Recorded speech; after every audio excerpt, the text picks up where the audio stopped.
Hi అండి, welcome back to వసంత విశేషాలు. ఈరోజు సండే కదండి. మా మదర్ అయితే మనవళ్ళు వచ్చారని చికెన్లు మటన్లు దండయాత్ర ఆపట్లేదు. ఈరోజు మటన్ తెప్పించినది, చికెన్ తెప్పించినది, వడలు, చికెన్ కర్రీ, మార్నింగ్ బ్రేక్ఫాస్ట్ చేసినదండి. మాకు విజయవాడలో ఇక్కడ బాగా వర్షం పడుతుందండి. మీ ప్రాంతాల్లో వర్షం పడుతుందా కామెంట్ చేయండి. రాత్రి బాగా వర్షం పడినది, ఇప్పుడు సన్న జల్లు పడుతున్నది. ఇంకా మటన్ తెప్పించేసినది, మటన్ కర్రీ, బగారా రైస్, పెరుగు చట్నీ చేద్దాం అనుకున్నాము. మా బాబుగాడికి మటన్ కర్రీ అంటే ఇష్టం కదా, అందుకే శుభ్రంగా మటన్ తెప్పించినది. ఈ లివర్ ఏమో మా అత్తగారికి అన్నమాట. అత్తగారు అలా కూడా భోజనాలు పంపిద్దాం అనుకున్నాం, అత్తగారి మరిది కుటుంబానికి. ఇంకా అందుకని అందరికి కలిపి మా బగారా రైస్, మటన్ కర్రీ వండేసానండి. మటన్ కర్రీ సింపుల్ అండి. ఈరోజు కొంచెం స్పైసీగా తెలంగాణ స్టైల్లో చేద్దాం అనుకున్నాను. మటన్ లేదని ఆయిల్లో ఉప్పు పసుపు వేసి బాగా మగ్గబెట్టేసుకోవడం. అవి మగ్గిన తర్వాత మిక్సీ అల్లం వెల్లుల్లి పేస్ట్ కూడా వేసి వేయించేసుకోవాలి.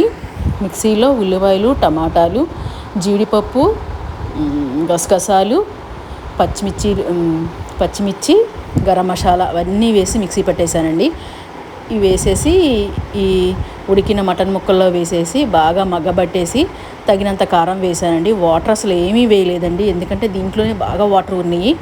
ఆ వాటర్ తోటే మీడియం సైజులో ఒక 7-8 విజిల్స్ రానిస్తే మటన్ కర్రీ చాలా స్పైసీగా బాగా వచ్చినది. ఇదిగోండి కారం వేసేసాను, ఇంకా వాటర్ ఏం పోయలేదనమాట. అంతలోకి బియ్యం కూడా నానబెట్టేశాను. ఈరోజు సండే కదండి. మీరు సండే స్పెషల్స్ ఏం చేసుకున్నారు? మటన్ కర్రీ వండుకుంటే దాని కాంబినేషన్ బగారా రైస్ అయితే చాలా బాగుంటుందండి.